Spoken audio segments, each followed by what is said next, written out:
si tiene título suficiente, modo suficiente y buena Sí, fe, este sí. comprador, que no Ujú. llegó a registrar, pero compró, en realidad los que actúan de mala fe son el dueño, el titular y el Sí. escribano. Pero bueno, Bueno, ¿cómo?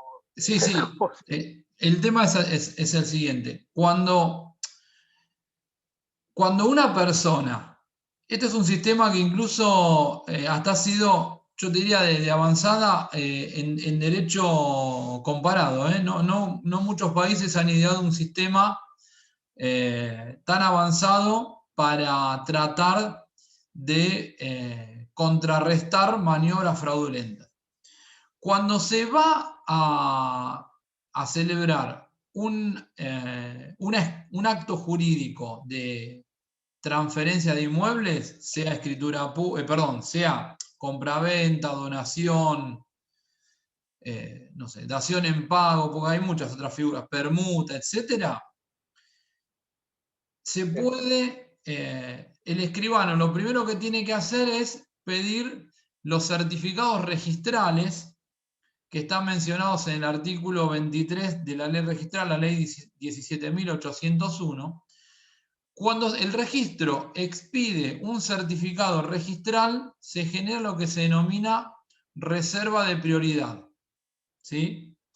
Por lo tanto, durante un plazo breve de 15 días, cada vez que una persona va a pedir un informe al registro de la propiedad inmueble, el registro le va a advertir que hay un acto jurídico en gestación. Entonces, está bien. cualquier persona que pida una certificación posterior a la primera que se expidió está advertida que hay un acto jurídico preexistente en trámite. Eso ya de per se hace caer la buena fe que exige el 756 del código. Para el comprador, o sea, para Para el el acreedor. comprador, absolutamente, que O es lo que sea, nos importa claro, acá. o sea que, claro, o sea que antes de comprar, yo puedo ir al Sí, registro y enterarme que hay un acto jurídico en curso. Entonces exacto, ahí ya no estaría comprando de buena fe. absolutamente, porque sabías que había un acto en gestación. Te lo está informando el propio Está registro bien. cuando vos solicitaste el informe correspondiente. Por eso el requisito de publicidad con el título suficiente, de modo suficiente, que se agrega que se le dé publicidad al acto. Exacto, Está bien. exacto. Eso por un lado.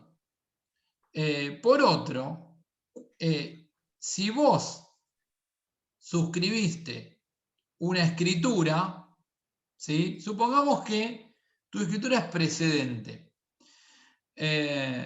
Ahora, ¿arbitrarías algún medio para evitar que un tercero frustre tus derechos, digamos, en razón de un acto posterior? Y bueno, sí. La registro inmediatamente, mínimo eso. Bueno, la registración sería una. En realidad ya tenés una registración, que es la expedición del certificado registral previo, que ya está advirtiendo de esta Ok, sí, circunstancia. ¿Sí? sí. Yo te diría que el caso más complejo que plantea el inciso B del código tiene que ver cuando el conflicto no se da entre dos adquirentes por escritura, sino cuando se da entre un adquirente por escritura y un adquirente por boleto. ¿Sí? Porque Claro. en el caso, yo te lo planteo, y es una hipótesis muy habitual, incluso dio lugar en la justicia nacional en lo civil a un plenario en el año 78 que, bueno, casualmente siempre terminamos hablando de la misma persona. Es un plenario, las partes eran todros con todros, y el que firma el fallo es Jorge Alderini, casualmente, ¿no? Bueno. Eh, pero bueno, donde justamente se dirime esta cuestión, ¿sí? Que en realidad en ese caso era un conflicto entre un comprador por boleto y un acreedor hipotecario, ¿sí? Pero las bases de ese fallo, junto con el otro que yo le subí al campus, que es el de Ongaro de Miní, que es un fallo del Tribunal Superior de la provincia de Mendoza, básicamente redactado por Aida Clememaje de Carlucci, fueron los dos precedentes que terminan en la redacción del 756 actual, ¿sí? ¿Qué pasa cuando una persona suscribe un boleto de compraventa con un adquirente y al otro le otorga escritura pública? Ese es el caso más complejo, porque en principio el boleto no tiene emplazamiento registral, ¿sí? Ahora, No hay manera de enterarse, claro, no hay manera de enterarse para el otro. ¿Y esto qué significa? claro, Que el adquirente por boleto que está actúa, de alguna manera en una situación muy endeble, ¿sí? claro, ¿Y qué hacemos ahí? Porque si hay algo que está claro hoy día es que el comprador por boleto merece protección, ¿sí?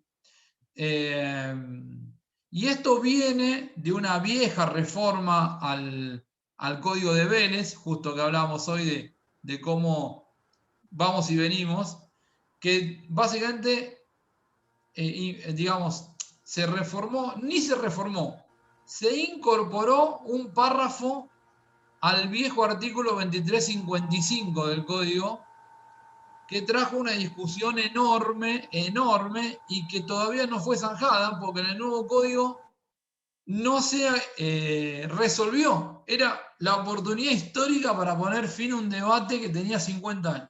Bueno, lamentablemente no lo hicieron.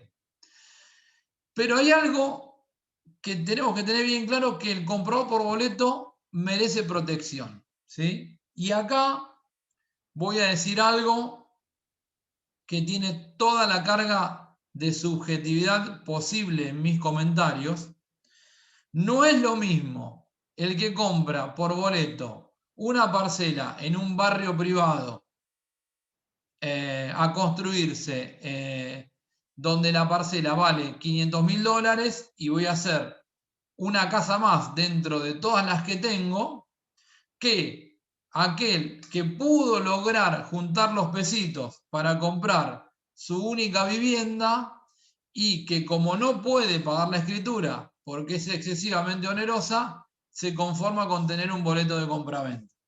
¿Sí? Entonces, en ese caso, no es que el sujeto no escritura porque era un emprendimiento, era una inversión a largo plazo. No escritura porque no le alcanza para pagar los gastos de escrituración. Entonces, se conforma con pagar el precio de venta, de compra del inmueble, y dice, bueno, en 2 o 3 años escrituro, ¿sí? Junto a los pesos para pagar la escritura. Bueno, ese es el supuesto, digamos, si bien no podemos establecer un sistema que discrimine dos adquisiciones distintas por boleto, ¿sí? Pero este es el supuesto en el que tenemos que poner mayor atención, ¿sí? En aquella persona que llega al boleto no porque quiere, sino porque no puede llegar a la escritura. Entonces, el conflicto que va a generar mayor discordia va a ser cuando tengas un adquirente por boleto y un adquirente por escritura. ¿Quién triunfa ahí? El primero que ha recibido la tradición. Es decir, al primero que se le hizo entrega del inmueble. Aún cuando una persona tenga escritura pública y la otra no.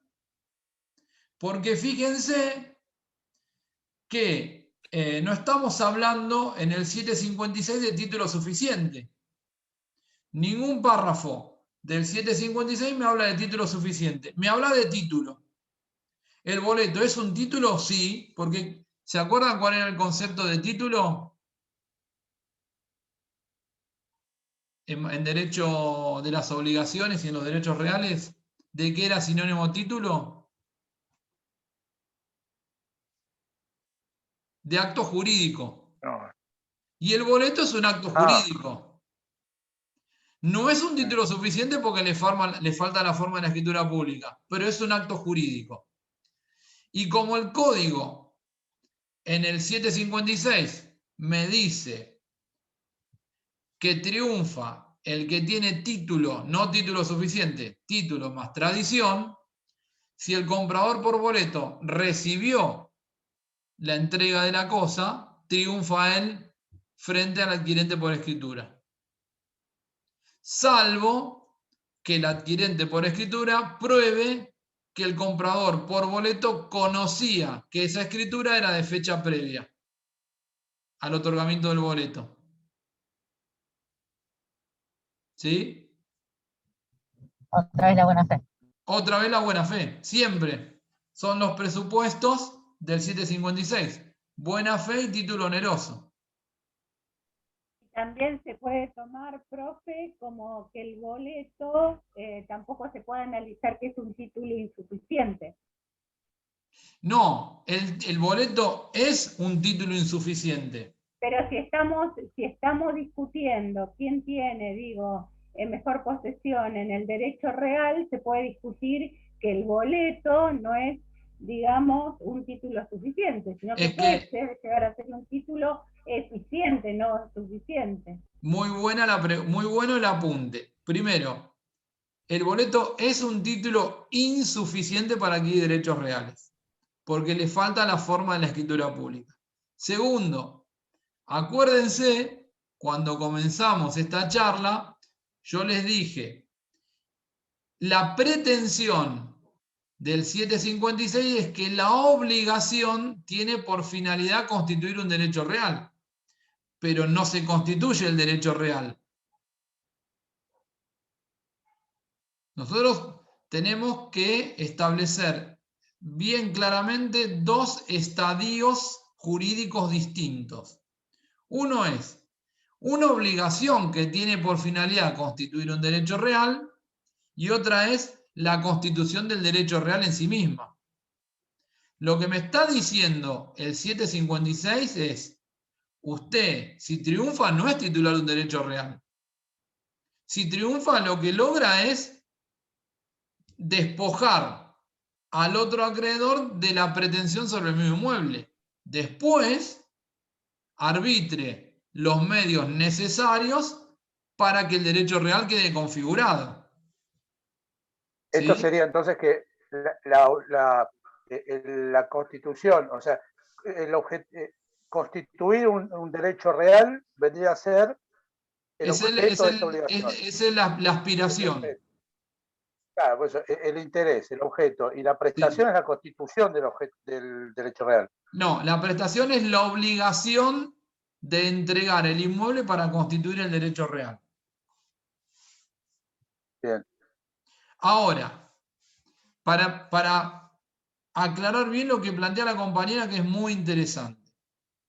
Yo tengo, por un lado, un acreedor con escritura pública y por otro tengo un acreedor por boleto. ¿Sí? Triunfa el acreedor por boleto porque recibió la tradición, es decir, tiene la cosa bajo su poder. ¿Estamos? ¿Hasta ahí? Sí. Esto, de inmediato lo que va a hacer es que el que fue adquirente por escritura pierda todo derecho a la entrega de la cosa y solo le va a quedar una acción de daños y perjuicios contra el deudor. Hasta acá estamos, ¿no? Entonces, Sí. el comprador por boleto que tiene la posesión ya se queda tranquilo, sabe que no va a tener que seguir lidiando con el adquirente por escritura. ¿Qué va a hacer ese comprador por boleto de ahí en adelante? ¿Qué tiene que hacer? Bueno, mínimo ir y registrar el inmueble. ¿no? No lo puede registrar porque ya sabemos que a veces hay registros que permiten la registración y otros registros que no. Sí, Hacerlo escriturar sería lo ideal. pública. Exactamente. lo que tiene que hacer ese comprador por boleto es demandar por escrituración al vendedor.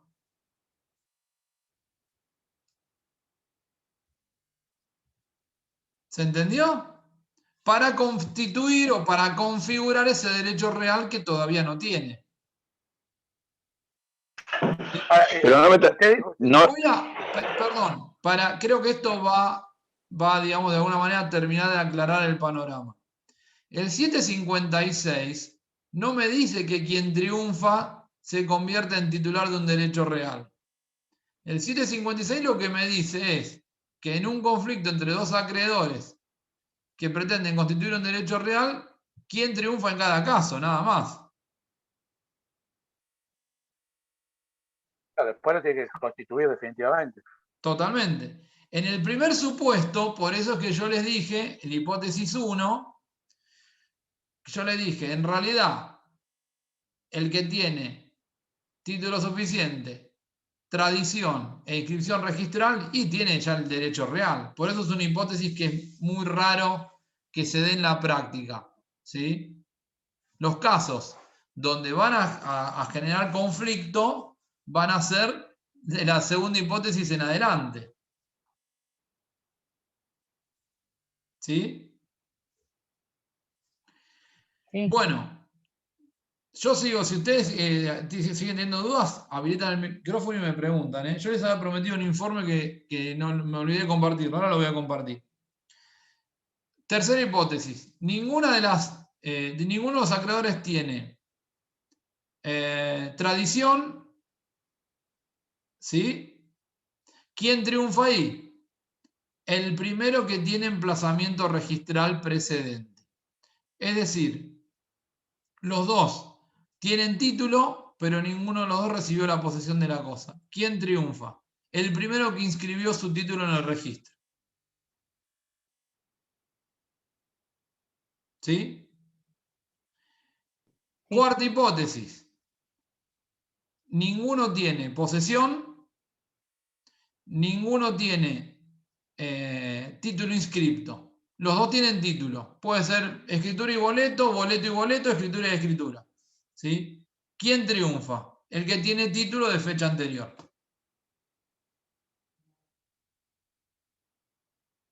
¿Sí? Está bien. Ahora, como regla, cuando una persona va a invocar un boleto para hacerlo oponible a otro sujeto, el boleto tiene que tener fecha cierta. ¿Sí? Porque si no es muy fácil. Redacto un boleto hoy y le pongo fecha de un año atrás. ¿Sí? Entonces, y siendo un documento privado del boleto, es absolutamente posible que eso suceda. Por lo tanto, cuando alguien va a invocar un título que en el caso concreto sea un boleto de compraventa, ese boleto de compraventa tiene que tener fecha cierta. ¿Sí? Recuerden, de todas maneras, que, bueno, yo digo recuerden, ustedes no llegaron a estudiar con el código anterior. El código de Vélez, en el artículo 1035, establecía distintos supuestos por los que se configuraba la fecha cierta. ¿Sí? Decía, por ejemplo, el acceso a un registro notarial del documento, el ingreso del documento a un archivo público, la certificación de firmas en el documento, etc. El código nuevo no dice esto. El código nuevo, si mal no recuerdo, puede ser que le esté pifiando con el artículo, creo que es el 287, dice que, si tienen algún código por ahí, búsquenlo y cualquier cosa me lo leen, que la fecha cierta surge de cualquier hecho que haga indubitable la ocurrencia del hecho en cuestión. ¿Sí? Es decir, ya no hay una enunciación de casos en los que existe fecha cierta, sino que debe surgir de cualquier acto que de manera indubitable pruebe en qué momento el documento adquirió fecha cierta. ¿Sí? Por ejemplo, en el fallecimiento de una persona, produce la fecha cierta de todos los documentos que pudo haber firmado a la fecha de su defunción, ¿sí? Porque con fecha posterior ya no puede firmar. Si una persona sufre la amputación de su mano hábil para firmar, bueno, ese acto también produce a esa época la fecha cierta de todos los documentos, porque con posterioridad ya no puede firmar. ¿Sí? Bueno, perdón, ¿vos ibas a leer algo, Angélica? Sí, igual, profe, no pifió, es el mismo 287 artículo es. y está bien explicado, sí, es ese. Bueno, entonces es muy amplio ahora el 287 en cuanto a las opciones o alternativas que da para probar la fecha cierta de un boleto. Pero lo que sí queda claro es que la fecha cierta tiene que estar. No puedo llevar un boleto que no venga acompañado de una constancia que le dé fecha cierta. ¿Sí? Por ejemplo, una forma de darle fecha cierta sería los boletos, como todo acto jurídico instrumentado en un documento privado, tributa impuestos de sellos. ¿Sí? El pago del impuesto de sellos le asignaría al boleto fecha cierta. ¿Sí? Porque como el pago representa el ingreso de un tributo a una oficina pública, ¿quién podría discutir que en ese momento el boleto no adquirió fecha cierta, como yo estoy declarando que estoy pagando un tributo en razón de ese boleto? Bien, ¿hasta acá estamos? Sí. ¿Sí? Bien. Vamos a buscar, que esto no es dejar de compartir. Esperen que, si quieren hacer alguna pregunta, háganla. ¿Por qué no me deja minimizar? Ah, dice que no puedo minimizar mientras estoy grabando. Bueno, no importa.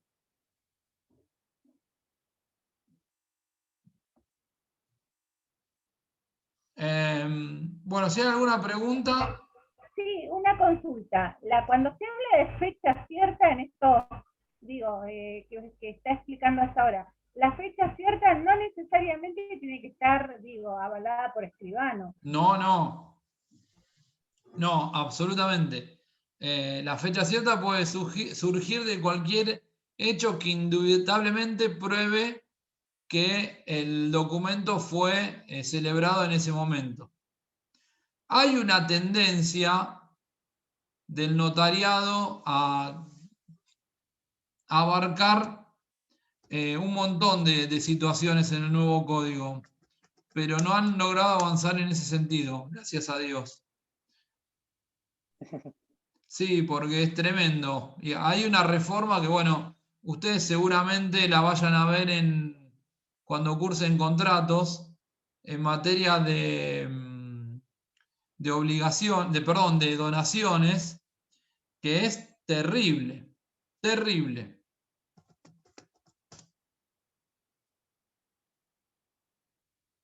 Yo di una charla, ni bien salió, porque la verdad que es muy penoso. Salió el 25, regalo de Navidad, el 25 de diciembre del año pasado. En cuanto a donaciones inoficiosas, es un tema que van a ver deberían verlo cuando cursen contratos que, bueno, va a generar unas consecuencias impensadas en los negocios inmobiliarios con el tiempo. Esperen que voy a volver a... Ahí está, ahí voy a abrir el informe, esperen que voy a compartir pantalla y a partir de la pantalla vemos el informe. Lo único que me parece que no lo voy a poder compartir en pantalla completa.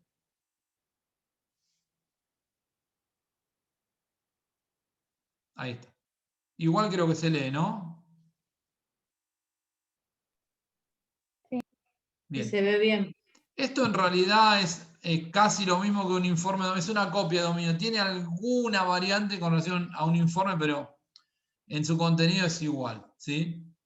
Este es el formulario con el que se pide. Ahora son digitales, por eso van a ver que no tienen firmas. O sea, se ingresan con una clave y un usuario. Pero vamos a la parte que nos importa de lo que veníamos hablando, ¿sí? Acá, fíjense, este es un inmueble del partido de La Matanza, de Ramón Mejía. Esperen que voy a cerrar la pantalla de costado, porque si no, no lo veo. Ahí está.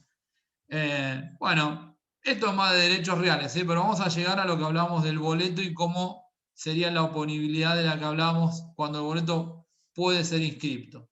¿Sí? Ahí tienen todos los datos del inmueble, dónde está ubicado. Esto en el caso es un departamento. Fíjense que dice unidad funcional.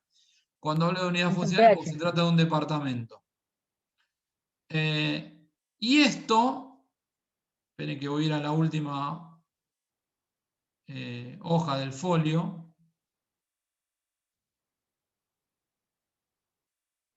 Acá estamos. Esperen, voy a subir un poquito. Porque si no, lo vamos a tener que ir viendo por partes porque no van a llegar a ver todo. Esto es lo que se llama folio real. Esto ¿saben qué es? Es una hoja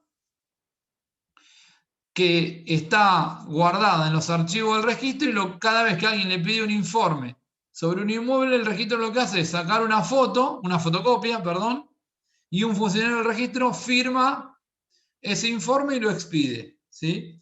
Los inmuebles se identifican con matrícula. Acá tienen, fíjense que dice matrícula y que digamos, se identifican con un número. Esta es la matrícula. Esta que está acá. ¿Sí? Así como los automotores tienen patente, las personas tienen DNI, los inmuebles tienen matrícula. Esta es la forma de identificar el inmueble. Y fíjense, tengo esta columna que es donde me va a indicar quiénes son los propietarios. Esta que me indica cuáles son los gravámenes que tiene el inmueble. Estas dos no nos interesa a los fines de lo que estamos viendo, ¿sí? Acá se anotan los titulares de dominio. Como el boleto no es un título suficiente, yo no puedo presentar un boleto, si el registro lo permite, e inscribirlo como dominio, porque no estoy transmitiendo un dominio, ¿se entiende? Sí. Entonces acá lo único que voy a inscribir son escrituras. Fíjense, esta es una casualidad que se llama Benítez, no tiene nada que ver conmigo. Fíjense, no vamos a poner a detenernos en todo, pero fíjense que acá está el nombre de la que compra, Benítez Sara, Argentina, viuda de sus primeras nupcias de tal, vecina de tal, escritura, ¿ven? Nunca van a encontrar un informe de dominio donde acá diga boleto. Acá, si fuese un boleto, el registro no puede inscribir acá, siempre y cuando que tenga una disposición interna que le permita inscribir boletos. Por ejemplo, hoy, 4 de mayo de 2021, el registro de la propiedad inmueble de Capital Federal tiene un decreto que le permite inscribir boletos.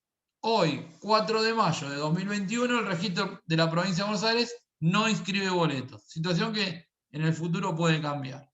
Entonces, cuando se es posible inscribir un boleto, se inscribe en esta columna, en la de gravámenes, restricciones e interdicciones.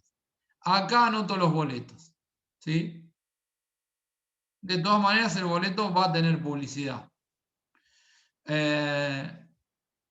Esto, así como se ve, significa que el que estaba por arriba de Sara Benítez Sí. era el propietario anterior. O Era sea, el cada propietario propietario genera una inscripción en esa matrícula. Exacto. Y el día de mañana, si esta señora Benítez Sara llegara a vender, se va a anotar debajo de ella la transmisión siguiente, ¿sí? Está bien.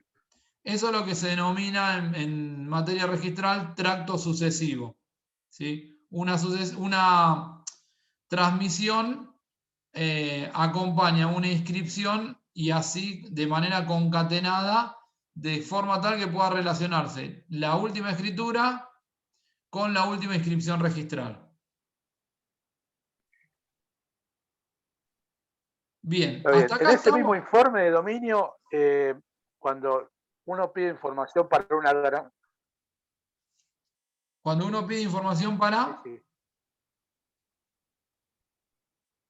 para una garantía, cuando uno pide Sí, información para una garantía, para sí, saber que esa garantía es de buena fe y no que la están vendiendo a un montón sí, de gente, sí. en ese mismo informe surge cuántos pedidos de No, dominio se hicieron, ¿no? tenés que pedir otro que se llama informe de frecuencia. Ah, informe, ahí está. No sabía que era llamado así. Y ahí sí te va a aparecer quién es el último, perdón, qué cantidad de veces se pidió ese inmueble para ser ofrecido como garantía en una locación, por ejemplo. Está bien, perfecto.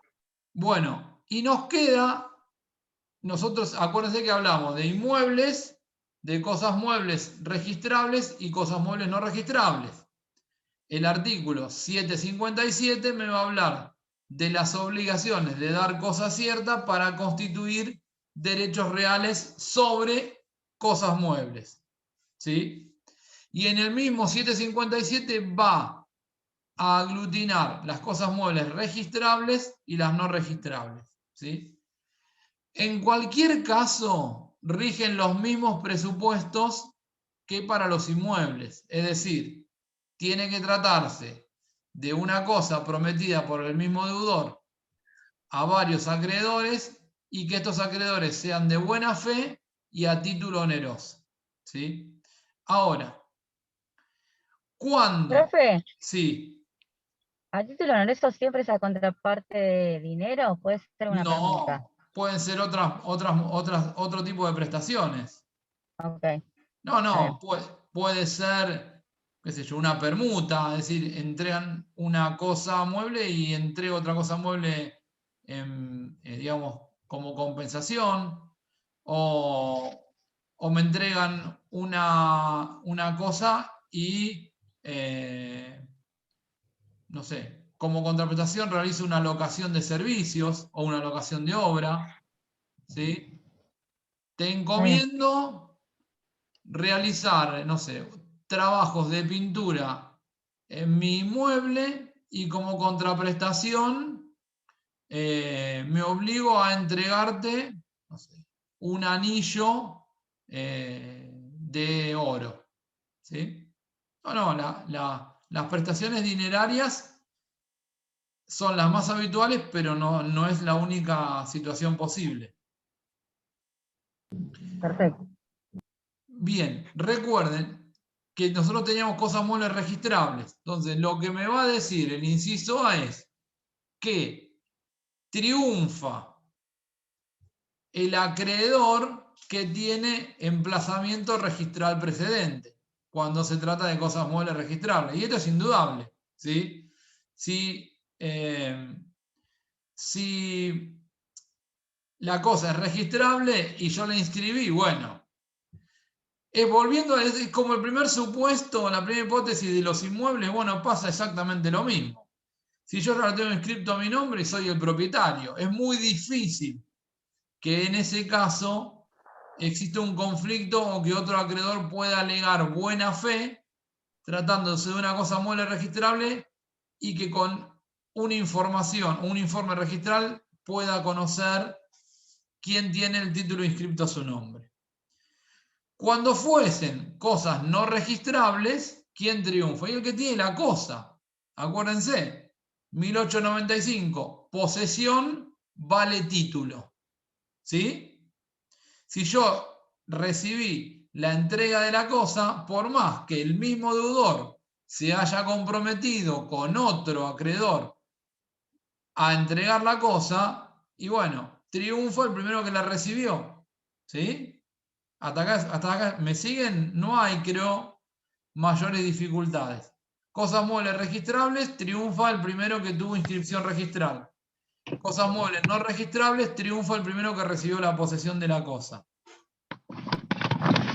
Ahora, ¿Qué sucede cuando, siendo una cosa registrable, no se hizo la inscripción? O cuando, siendo una cosa mueble no registrable, no se hizo la entrega de la posesión sobre la cosa. ¿Quién triunfa? El que tiene título de fecha cierta anterior. ¿Sí? Sea la cosa mueble registrable o no registrable. ¿Sí? Perfecto.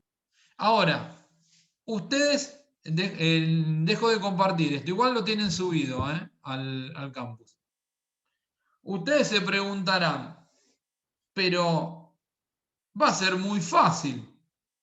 O sea, o mejor dicho, es imposible que se llegue al caso de una cosa mueble donde se termine decidiendo por el título, porque el deudor le va a entregar la cosa a cualquiera de los acreedores y de esa manera ese acreedor, por el hecho de tener la posesión o la inscripción, si fuese una cosa mueble registrable, terminaría triunfando.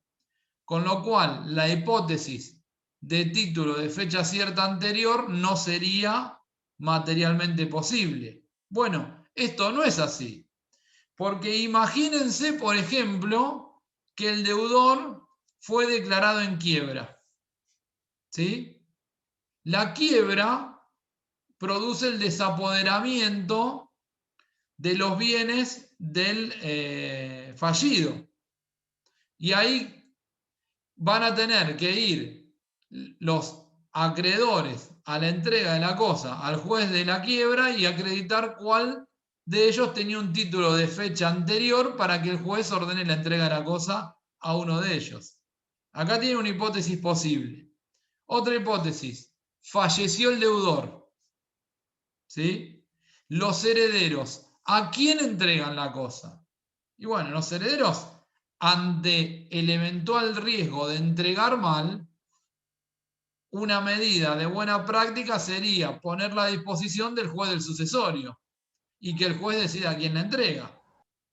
Ahí van a tener que ir los acreedores con sus títulos y probar cuál de ellos era el de fecha anterior. ¿Sí? Fíjense las posibilidades que pueden surgir en función de esto. ¿Sí? Ahí puede aparecer el primero con un título y ser acreedor aparente y los herederos entregárselo, ¿o no? Podrían eventualmente hacerlo. Si apareciese otro acreedor después sobre la misma cosa, ¿qué debería hacer ese acreedor? Probar la mala fe del acreedor que obtuvo la entrega de la cosa. Porque mientras no haga caer ni la mala fe ni el título oneroso, va a tener un derecho preferente. ¿Sí? Hay casos, hay muchos casos, por eso digo, esto que ustedes ven ahí no es que es algo que parecen hipótesis de, digamos, irrealizables en la práctica. Un caso muy habitual, venta de inmueble al pozo.